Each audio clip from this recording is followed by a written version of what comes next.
За да бидете забележани во Скопје, треба по нешто да се издвојувате. Таква борба водат и кафулињата. Некои со специфични кафиња, други со несекојдневен амбиент. Сите тие од неодамна имаат конкурент, чија предност е персоналот. Кога на вратата ќе ве пречекаат Филип и Златко, знаете дека сте во Амбрела. Кафуле во кое својот денар го заработуваат лица со хендикеп. Емилија ми е колешка, Тоше ми е колега, Јелесана ми е колешка. И Нено ми е исто другар. Освен што работите заедно и се дружите исто? Да. Кога има поно гужба, имаше тука гужба и работа би тоа. Кога е гужва, тешко ли ти е? Не. Насмејасни, среозани, ги пречекам гостите. Колегите добри ти се, комуницирате, се дружите?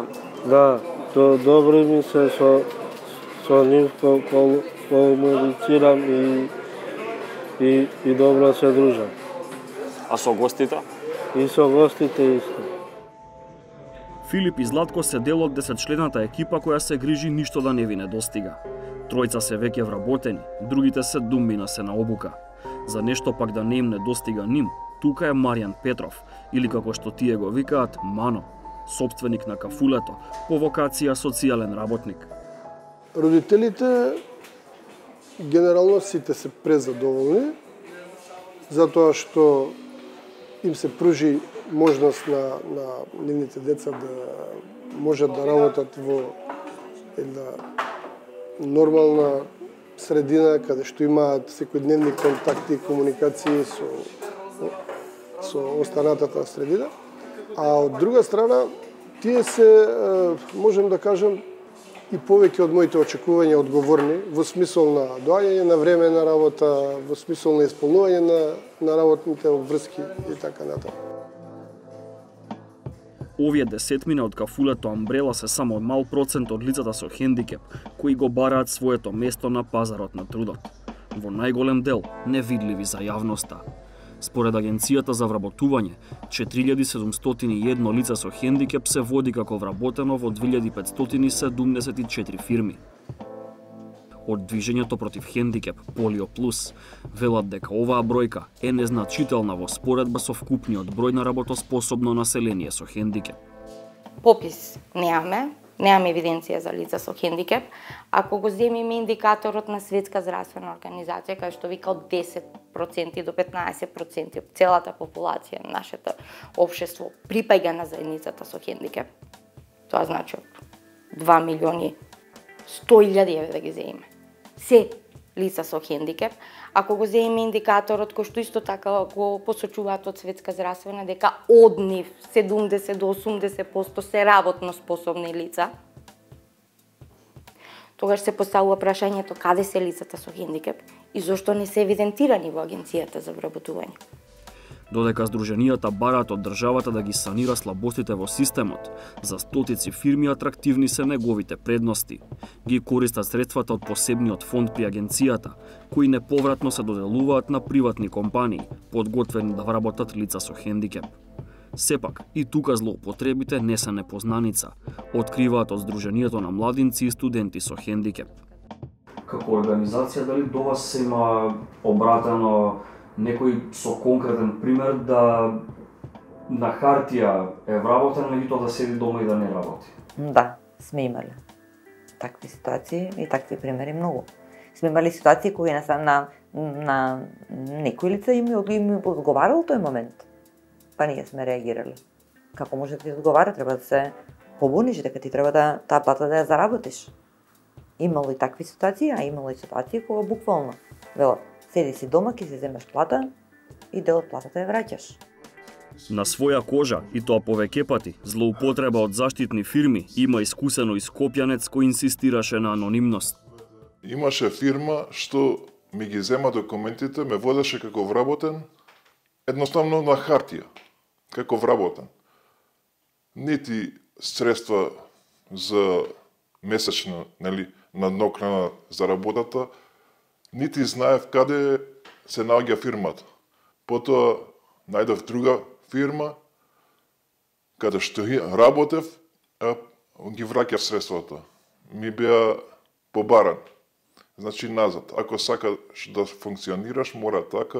Самото лице со хендикеп, немајки каде да, што да направи, бидејќи зависи на некој начин од тој работодавач, ги прифаќа тие негови услови. Трудовата инспекција е таа што треба да им застане на патот на овие појави, но тие излегуваат на терен кога Агенцијата за вработување ќе се посомнева во злоупотреби. Од агенцијата велат дека ништо не се препушта на случајот и дека во фирмите баратели и фирмите корисници на средства контроли се вршат редовно, но и вонредно. Почесто се прави увиди во фирмите кои што се корисници на средства со цел да се утврди дали лицата се на работа, дали се на соодветните работни места, дали редовно ја примаат платата, дали таа плата е во рамките на законските регулативи, да не е пониска од минималната плата.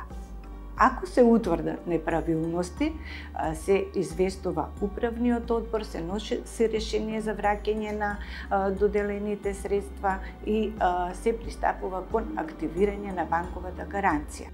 Георгиевска посочува дека злоупотребите се проретчени, но и дека може целосно да се искоренат, доколку изиграните вработени се охрабрат да пријават.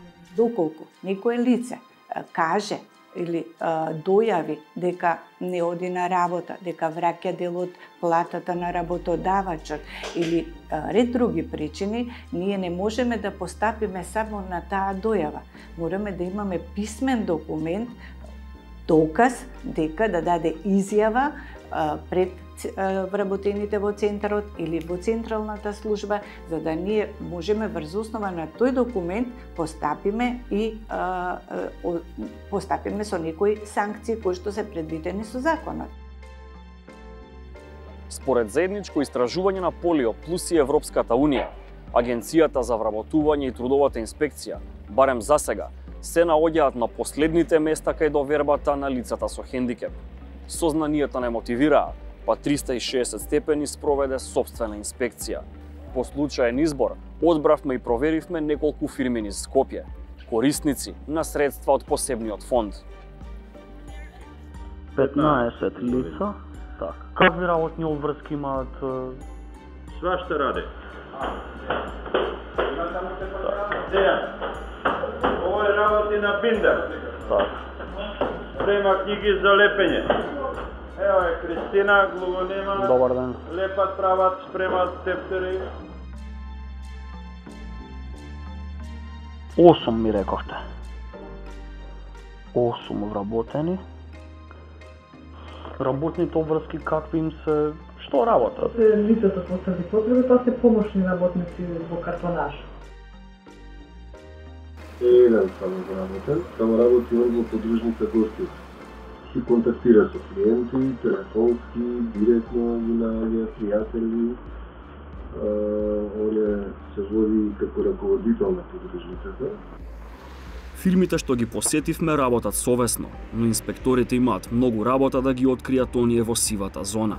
Работа ќе има и за институциите, освен што ќе треба да најдат решение за пропаднатиот квотен систем, според кој фирмите на одреден број вработени требаше да вработат и лице или лица со хендикеп, ќе треба со свој пример да покажат дека и самите се отворени.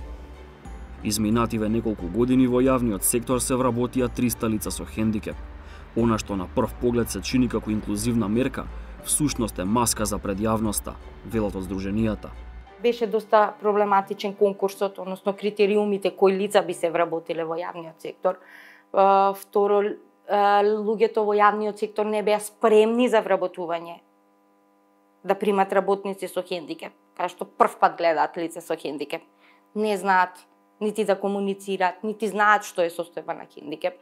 Нето да аспект дека ќе некакви чуда се и треба медицински нешто да им помагаат. Не. Второ, не беа спремни ни самите лица со хендикеп. И трето, што стана многу симптоматично, е тоа дека сите повторно беа вработувани на ниски квалификувани работни места. Значи, чувари, курири, разнесувачи, така натаму, без да се согледа и нивниот афинитет, нити пак капацитет. Беа потребни, 40 стоеше.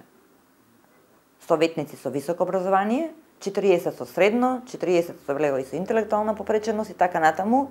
Значи, што се бараше? Знаете дека критериумите беа исти?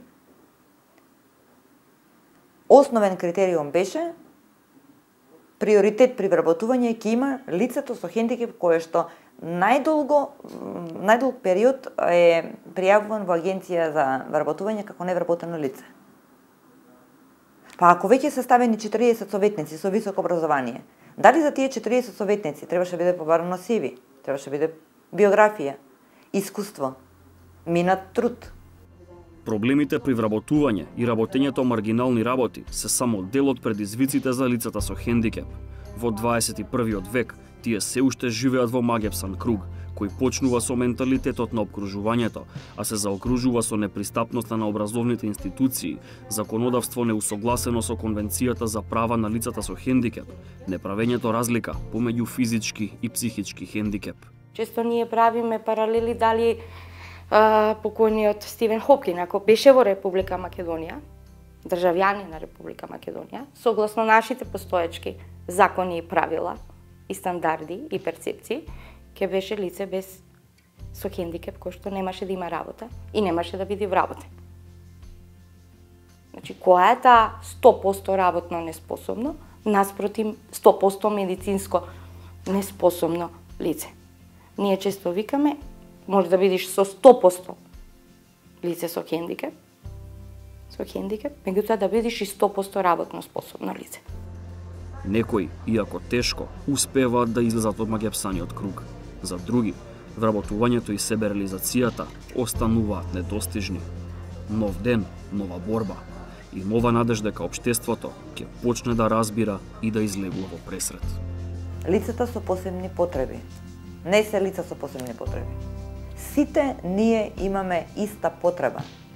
Потреба да излезам, потреба да прочитам книга, потреба да се дружам, потреба да пијам кафе, потреба да имам семејство, потреба да работам. Начинот на задоволување на потребата е поразличен.